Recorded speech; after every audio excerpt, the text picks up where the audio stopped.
এবারের জাতীয় নির্বাচনে শীর্ষ ধনী প্রার্থী কারা, কোন দলের তারা, আর ঠিক কত টাকার মালিক, সেই সবেরই উত্তর খুঁজব আজকের এই আয়োজনে। 12 ফেব্রুয়ারি ত্রয়োদশ জাতীয় সংসদ নির্বাচনে 300 আসনে লড়ছেন 1994 জন প্রার্থী। নির্বাচন কমিশনের তথ্য ও প্রার্থীদের হলফনামা বিশ্লেষণ করে ট্রান্সপারেন্সি ইন্টারন্যাশনাল বাংলাদেশ টিআইবি জানিয়েছে, এবারের নির্বাচনে অন্তত 26 জন প্রার্থী 100 কোটি টাকার মালিক এবং মোট 891 জন কোটিপতি প্রার্থী মাঠে রয়েছেন।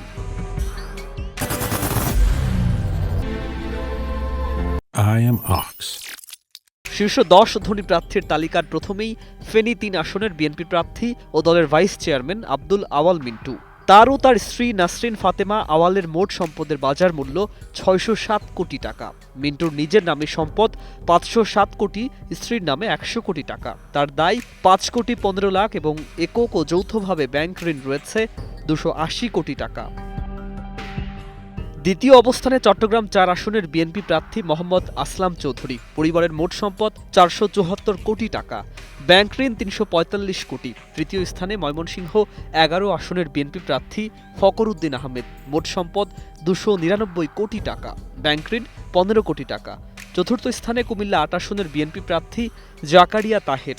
তার ও তার স্ত্রীর সম্পদের মূল্য 292 কোটি টাকা, ঋণের কোনো তথ্য নেই। শীর্ষ তালিকায় জায়গা করে নিয়েছেন 3 জন স্বতন্ত্র প্রার্থী। পঞ্চম স্থানে টাঙ্গাইল 8 আসনের সালাউদ্দিন আলমগীর, মোট সম্পদ 283 কোটি টাকা। ষষ্ঠ স্থানে বিএনপির সাবেক সংসদ সদস্য MAH সেলিম 3টি আসনে প্রতিদ্বন্দ্বিতা করছেন, সম্পদ 262 কোটি ও দায় 3.5 কোটি টাকা। নবম স্থানে নোয়াখালী 6 আসনের স্বতন্ত্র প্রার্থী মোহাম্মদ ফজলুল আজিম, মোট সম্পদ 190 কোটি টাকা। এবারে শেষ 3 প্রার্থী। সপ্তম স্থানে চাঁদপুর 2 আসনের বিএনপি প্রার্থী মোহাম্মদ জালাল উদ্দিন, সম্পদ 249 কোটি টাকা।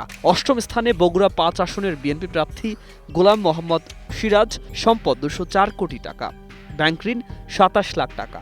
দশম স্থানে শরীয়তপুর 2 আসনের বিএনপি প্রার্থী মোহাম্মদ শফিকুর রহমান, সম্পদ 185 কোটি টাকা, ব্যাংক ঋণ 41 কোটির বেশি।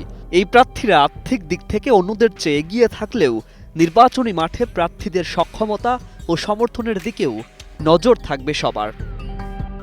News desk, 21 television.